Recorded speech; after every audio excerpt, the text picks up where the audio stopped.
શ્રી સરસ્વતી પ્રાથમિક વિદ્યા મંદિર, નવા થોરાળા, રાજકોટ.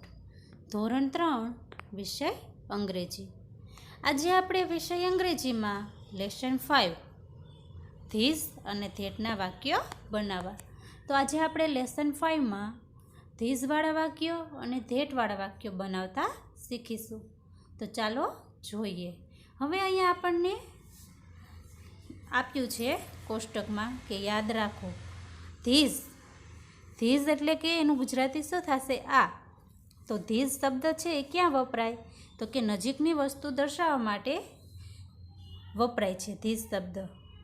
ધીસ એટલે કે આ, એટલે કે નજીકની વસ્તુ દર્શાવવા માટે વપરાય છે. જ્યારે ધેટ, ધેટ શબ્દ છે એનું ગુજરાતી થશે પેલું. ધેટ એટલે કે પેલું. તો ધેટ છે એ ક્યાં દર્શાવાય છે? તો કે દૂરની વસ્તુ દર્શાવવા માટે વપરાય છે. ઇઝ, ઇઝ એટલે કે એનું ગુજરાતી થાય છે, જે એક વચનમાં વપરાય છે. આપણે વાક્ય બનાવી એક વચનનું વાક્ય હોય તો ઇઝ આપણે વાપરીએ છીએ. એવી જ રીતના આપ્યું છે આર. આર એટલે એનું ગુજરાતી પણ છે જ થાય, પરંતુ વાક્ય જો બહુવચનમાં હોય તો ત્યાં આપણે આર શબ્દ વાપરી શકીએ છીએ. તો આ રીતે આપણને અહીંયા કોષ્ટક આપી દીધું છે કે ધીઝ એટલે આ, ધેટ એટલે પેલું, ઇઝ એટલે છે અને આર એટલે છે, જે અલગ અલગ વસ્તુઓ દર્શાવવા માટે વપરાય છે. હવે આપણને એક્ઝામ્પલ આપ્યા છે. તો પેલું એક્ઝામ્પલ કીધું છે this is a book. This is a book.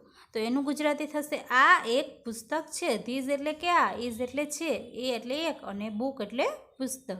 તો ધીઝ ઇઝ અ બુક. આ એક પુસ્તક છે.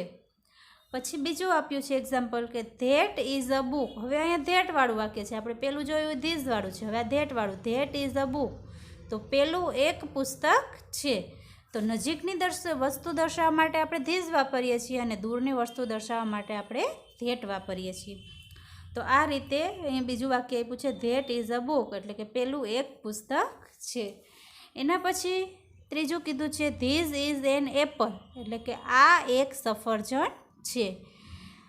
પછી ધેટ લગાડીને કીધું છે કે ધેટ ઇઝ એન એપલ, તો કે પેલું એક સફરજન છે. તો આ રીતે ધીઝ અને ધેટવાળો વાક્ય આપણે આગળ બનાવતા શીખવાના છે. હવે અહીંયા આપણને કીધું છે વોટ. વોટ એટલે કે શું? તો કે પ્રશ્ન પૂછવા માટે વપરાય છે. આપણે કોઈને પ્રશ્ન પૂછવો હોય કે વોટ ઇઝ ધીઝ, એવો પ્રશ્ન પૂછીએ તો વોટ એટલે એનો ગુજરાતી મિનિંગ થાય છે શું. વોટનું ગુજરાતી થાય શું. તો કોઈને પ્રશ્ન પૂછવા માટે આપણે વોટ વાપરીએ છીએ. તો અહીંયા આપણને એક્ઝામ્પલ તરીકે એક આપ્યું છે કે વોટ ઇઝ ધીસ, અને સામે આપણને મેંગોનું ચિત્ર આપ્યું છે. મેંગો એટલે કે કેરી. તો એ નજીક જ છે, પડે છે, બરાબર, નજીકની વસ્તુ છે દર્શાવવા માટે વપરાય છે. આપણને કીધું છે વોટ ઇઝ ધીસ. હવે વોટ ઇઝ ધીસ, તો આપણને પ્રશ્ન પૂછ્યો છે એમાં જો ધીસ આપેલું છે તો આપણે ધીસ દ્વારા જેનો જવાબ આપશું કે ધીસ ઇઝ અ મેંગો. આ એક કેરી છે. This is a mango. હવે એવી જ રીતના આપણને એક્સરસાઇઝ આપેલી છે, બરાબર. તો તે આપણે અહીંયા જાતે કરવાની છે. આપણને પ્રશ્ન પૂછ્યા છે, સામે ચિત્ર આપ્યા છે અને એના આધારે આપણે અહીંયા પ્રશ્નોના જવાબ લખવાના છે.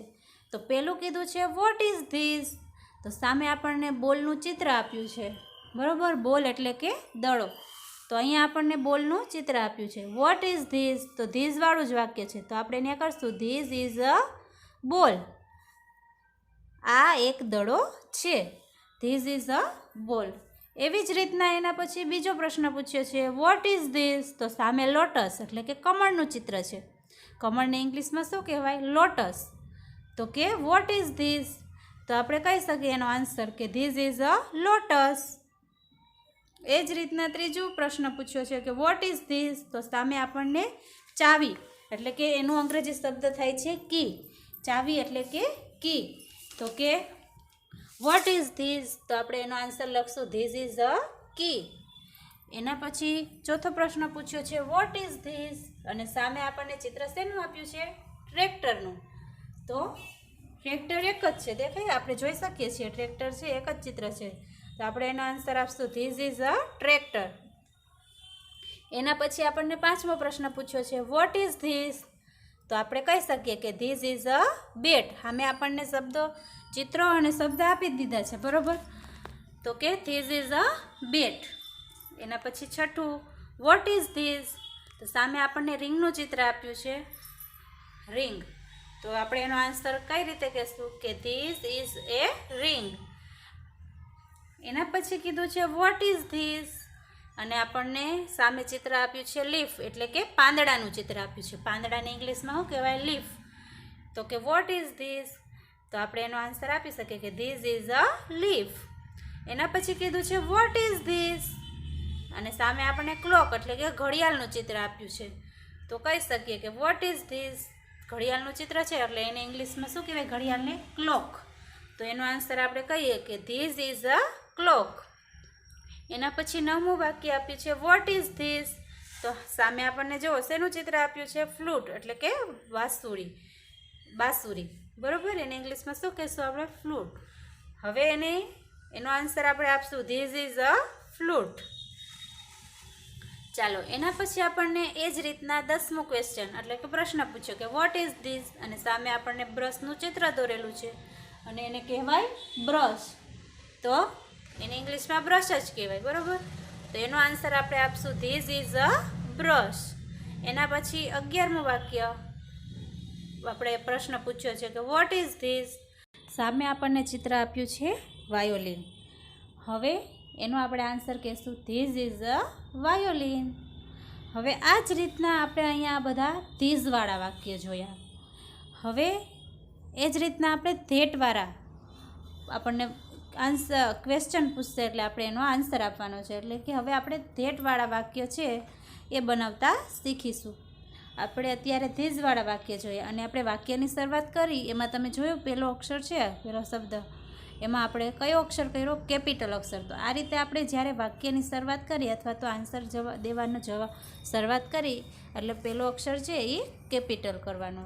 તો હવે આપણે જે જ રીતે ધીસવાળા વાક્ય જોયા એ જ રીતે આપણે અહીંયા હવે ધેટવાળા વાક્ય જોશું. તો ચાલો, એમાં પણ આપણને એક એક્ઝામ્પલ આપ્યું છે ધેટવાળા વાક્યમાં કે વોટ ઇઝ ધેટ? તો સામે શેનું ચિત્ર આપ્યું છે? બૂટ. તો બૂટને આપણે ઇંગ્લિશમાં શું કહેશું? બૂટ છે એને ઇંગ્લિશમાં આપણે શું કહેશું? શૂઝ. તો શૂઝ. તો આપણે એનો આન્સર આપેલો જ છે કે ધેટ ઇઝ અ શૂઝ. જો સામે આપણે ક્વેશ્ચન પૂછ્યો છે એમાં વોટ ઇઝ ધેટ આવી ગયું, છેલ્લે ધેટ આવ્યું. તો આપણે હવે એનો આન્સર જવાબ આપીએ એટલે ધેટ વાક્યની શરૂઆત છે, જવાબ દેવાની, આન્સર દેવાની શરૂઆત એ આપણે ધેટથી કરશું કે ધેટ ઇઝ અ શૂઝ. બરાબર. હવે એ જ રીતે એમાં આપણને પ્રશ્ન પૂછ્યા છે તો આપણે બધાના આન્સર આપવાના છે. તો ચાલો, વોટ ઇઝ ધેટ? અને સામે આપણને શેનું ચિત્ર છે? જગનું ચિત્ર છે ને. તો હવે એનો આન્સર આપશું કે ધેટ ઇઝ અ જગ.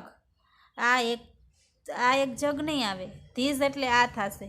અહીંયા ધેટ આપણે લખ્યું તો કે પેલું એક જગ છે. બરાબર. ધેટ ઇઝ એ જગ. એના પછી બીજો ક્વેશ્ચન પૂછ્યો છે કે વોટ ઇઝ ધેટ? અને સામે આપણને ફ્રોગ એટલે કે દેડકાનું ચિત્ર આપ્યું છે. તો આપણે એનો આન્સર લખશું કે ધેટ ઇઝ એ ફ્રોગ, એટલે કે પેલો એક દેડકો છે. બરાબર. એના પછી ત્રીજો ક્વેશ્ચન પૂછ્યો છે વોટ ઇઝ ધેટ? અને સામે આપણને શેનું ચિત્ર આપ્યું છે? ટ્રી એટલે કે વૃક્ષ. તો આપણે એનો આન્સર કહેશું કે ધેટ ઇઝ અ ટ્રી.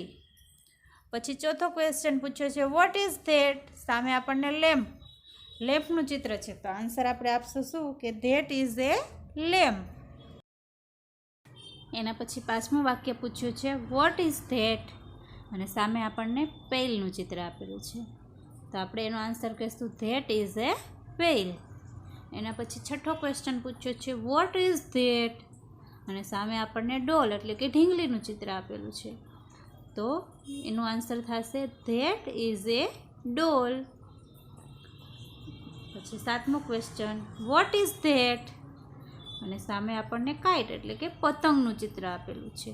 પતંગને ઇંગ્લિશમાં શું કહેવાય? કાઇટ. તો આપણે એનો આન્સર કહેશું ધેટ ઇઝ એ કાઇટ.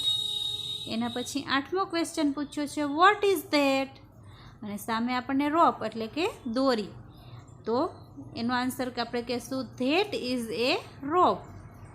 એના પછી 9મો ક્વેશ્ચન પૂછ્યો છે વોટ ઇઝ ધેટ? અને સામે આપણને લોક એટલે કે તાળું આપેલું છે, તાળાનું ચિત્ર, એને ઇંગ્લિશમાં આપણે કહીશું લોક. તો એનો આન્સર થશે ધેટ ઇઝ એ લોક. તો અહીંયા આપણે ધીસ અને ધેટવાળા વાક્યો બનાવતા શીખ્યા. તો આ જ રીતે લેસન 5 અહીંયા આપણે ધીસ અને ધેટવાળા વાક્યો. તો તમારે પણ ઘરે બેઠા ધીસ અને ધેટવાળા વાક્યનું પુનરાવર્તન કરવાનું છે.